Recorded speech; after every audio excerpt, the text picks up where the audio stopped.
This conference will now be recorded. अस्सलामु अलैकुम वरहमतुल्लाहि वबरकातुहू। अऊज़ु बिल्लाहि मिनश शैतानिर रजीम। बिस्मिल्लाहिर रहमानिर रहीम। रब्बि इश्रह ली सदरी व यस्सिर ली अमरी वहलुल उक़दतम मिन लिसानी यफ़क़हू क़ौली। रब्बि ज़िदनी इल्मा। अल्लाहुम्मा अरिनल हक़्क़ हक़्क़न वरज़ुक़ना इत्तिबाअह व अरिनल बातिला बातिलन वरज़ुक़ना इज्तिनाबा। आमीन या रब्बल आलमीन। अल्लाहुम्मा तहिर क़ुलूबना मिनन निफ़ाक़ व अअमालना मिनर रिया व अलसिनतना मिनल कज़िब व अअयुनना मिनल ख़ियाना फ़इन्नक तअलमु ख़ाइनतल अयुनि व मा तुख़फ़ी सुदूर। आमीन या रब्बल आलमीन। बच्चे, ये हमारा रिवीजन सेशन चल रहा है। रिवीजन सेशन में हम चैप्टर नंबर 5 डिस्कस कर रहे थे। चैप्टर 5 की इससे पहले हमने दो लेक्चर्स में मैक्रो इकोनॉमिक्स और उसके ऑब्जेक्टिव्स और टर्मिनोलॉजीज ऑफ नेशनल इनकम और उसके साथ साथ methods for the measurement of national income detail discuss कर दी।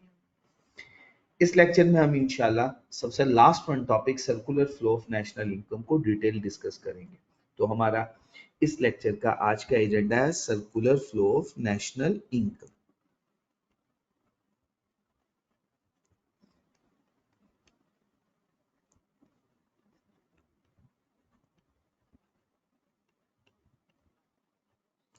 Circular flow of national income. अच्छा बच्चे, circular flow of national income को स्टार्ट करने से पहले कुछ बातें मैं आपके साथ डिस्कस करना चाहूँ।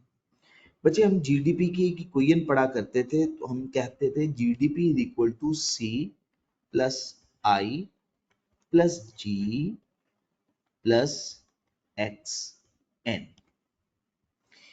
बच्चे, अगर हम इन तीन कंपोनेंट्स को कंसीडर करें, सिर्फ ये कंपोनेंट अभी हमने कंसीडर नहीं किया, तो इन तीन कंपोनेंट्स को अगर हम कंसीडर करें, ऐसी इकोनॉमी को कहते हैं क्लोज्ड इकोनॉमी। कौन सी इकोनॉमी?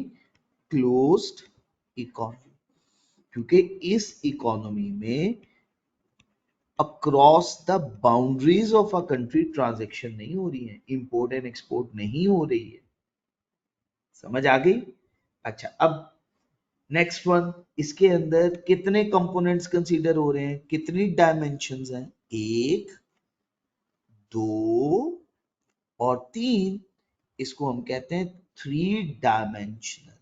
और सेकंड वन क्या वर्ड बोलेंगे इसे? Three dimensional. याद रखिएगा, थ्री डायमेंशनल, ये थ्री डायमेंशनल है जिसमें ये कंपोनेंट शामिल नहीं किया, ऐसी इकोनॉमी को हम कहते हैं क्लोज्ड इकोनॉमी।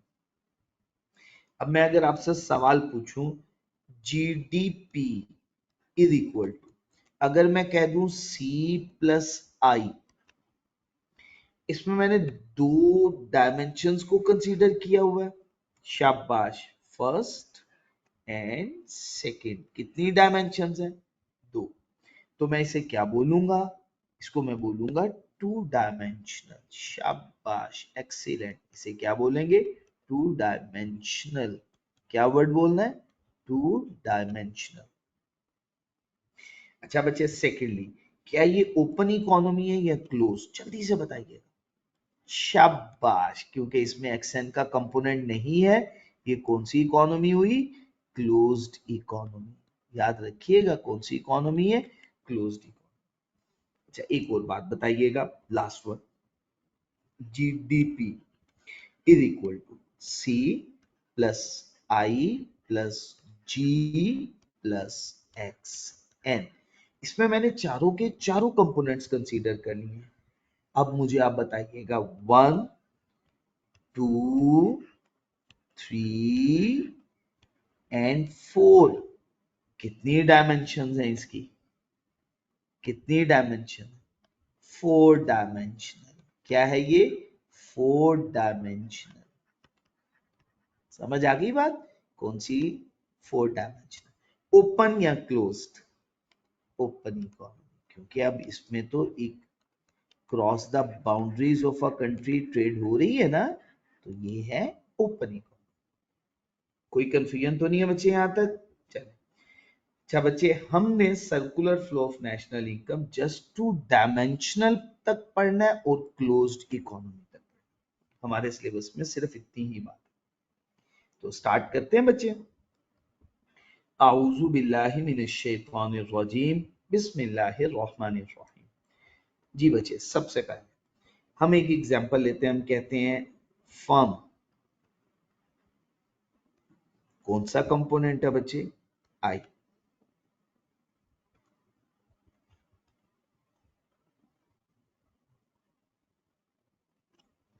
अगेन यहां पे बच्चे हम अगर कंसीडर करें हाउस होल्ड,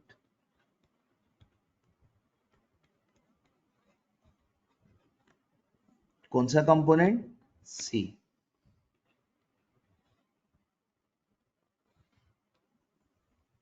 ठीक हो गया जी बच्चे, दो डायमेंशंस तक हमने डिस्कस करना था। अच्छा बच्चे, अब नेक्स्ट बच्चे, ये मैं डिस्कस कर रहा हूं market of factors of production. कौन सी मार्केट है? Market of factors of production. Market of factors of production. Again यहां पे market of goods and services. Market of goods and services.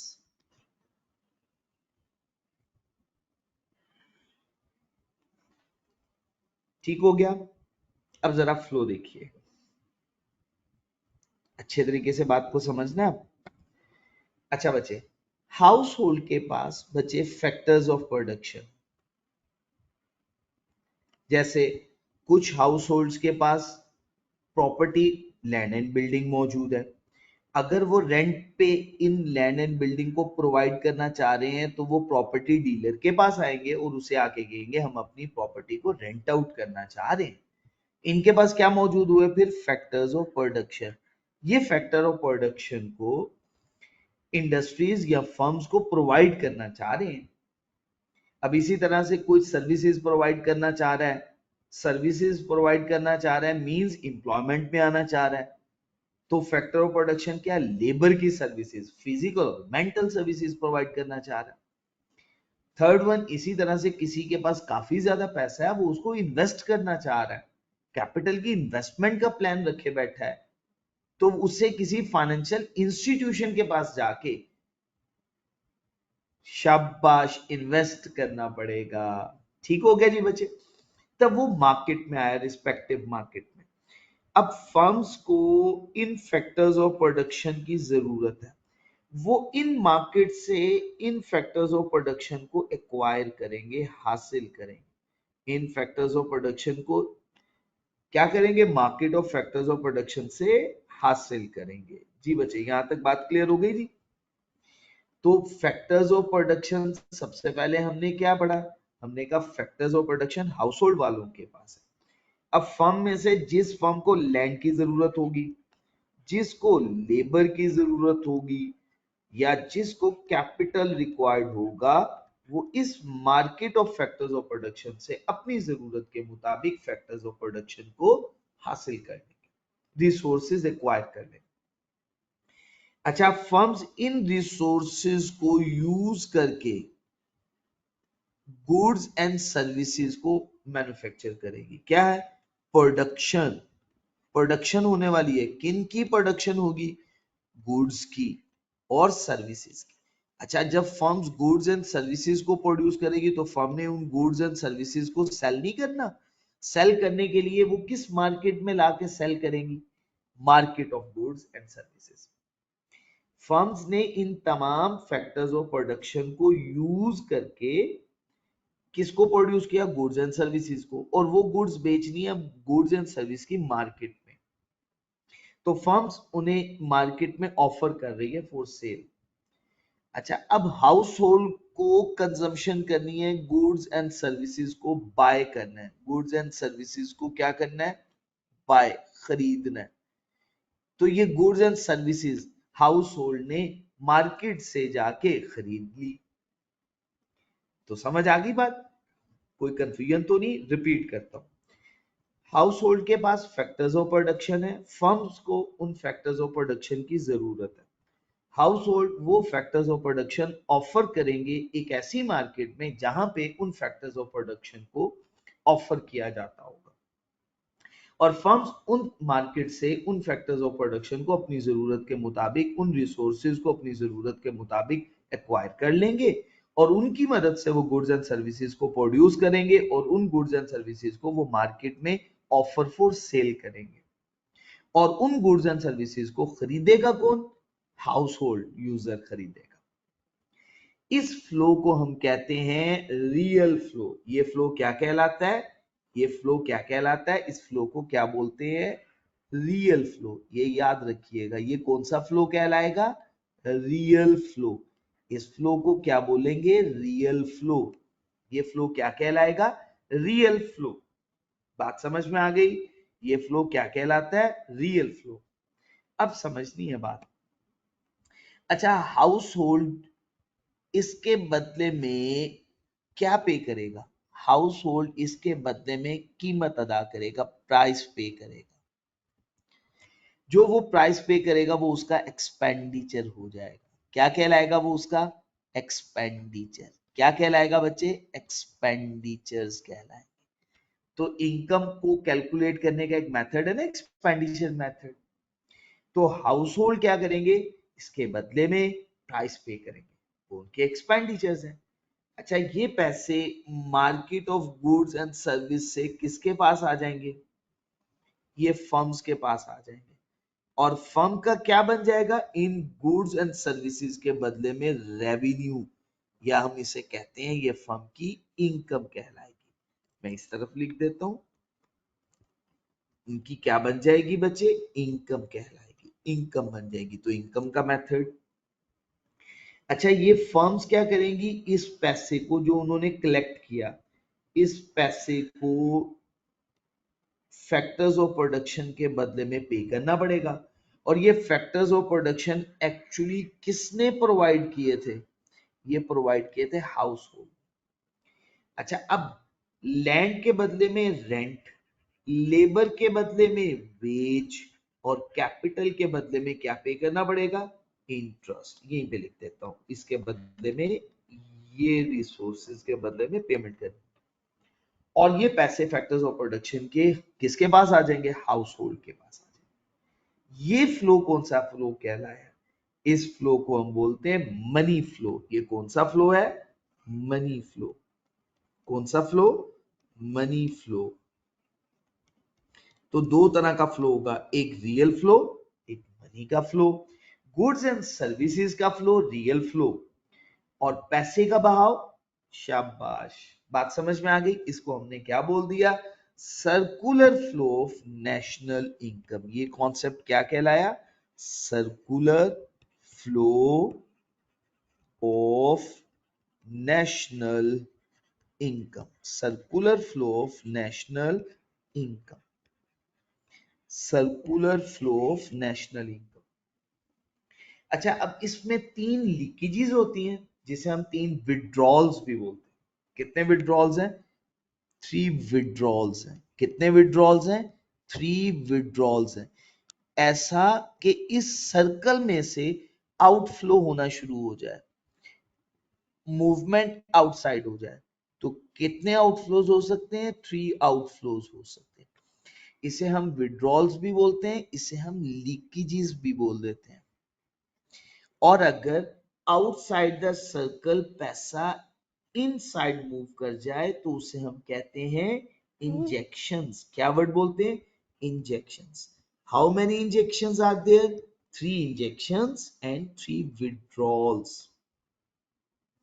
जी बच्चे, सबसे पहला विड्रॉल, सबसे पहला विड्रॉल है सेविंग। अगर सेविंग हो जाएगी तो सर्कल से पैसा बाहर आ जाएगा, पहली लीकेज। दूसरा, अगर गवर्नमेंट टैक्सेस रिसीव कर ले तो ये leakage, withdrawal. Third one and the last one, अगर बैरूने मुमालिक से चीजें खरीद दी जाए तो उनकी इकोनॉमी में पैसा मूव कर जाएगा, imports. How many leakages or withdrawals are there? 3. First one saving, second one taxes, third one imports.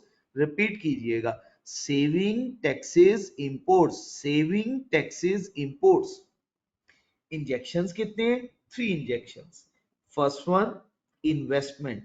First one क्या है? Investment. Second one बचे subsidies. Second one subsidies. Third one and the last one exports. Third one and the last one exports. तो कितने injections हुए? 3. Investment, subsidies, exports. Investment, subsidies, exports. 3 injections. Withdrawals कितने? 3. Saving, taxes, imports. 3 injections, 3 withdrawals. जी बच्चे, ये था circular flow of national income का concept. एक और बात बड़े अच्छे तरीके से याद रखिएगा, at equilibrium.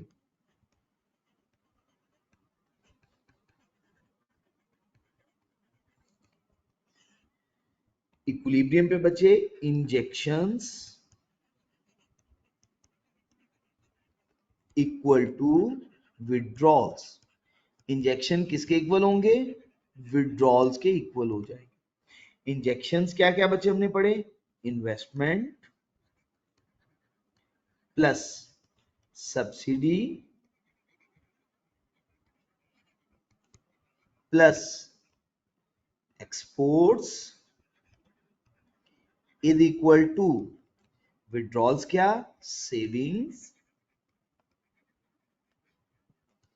Plus taxes plus imports. ठीक हो गया? तो एट इक्विलिब्रियम बच्चे, इफ अगर क्या हो जाए? अगर ये हो जाए कि विड्रॉल्स ग्रेटर देन इंजेक्शंस हो, जो कि नॉर्मली डेवलपिंग इकोनॉमी के लिए होता है, तो फिर उसके केस में इन्हें प्लान बनाना पड़ता है. वो होगा पब्लिक सेक्टर बोरोइंग रिक्वायरमेंट. इन्हें बोरो करना पड़ेगा, और बोरो करने के 2 सोर्सेस, फिर वही इंटरनल और एक्सटर्नल.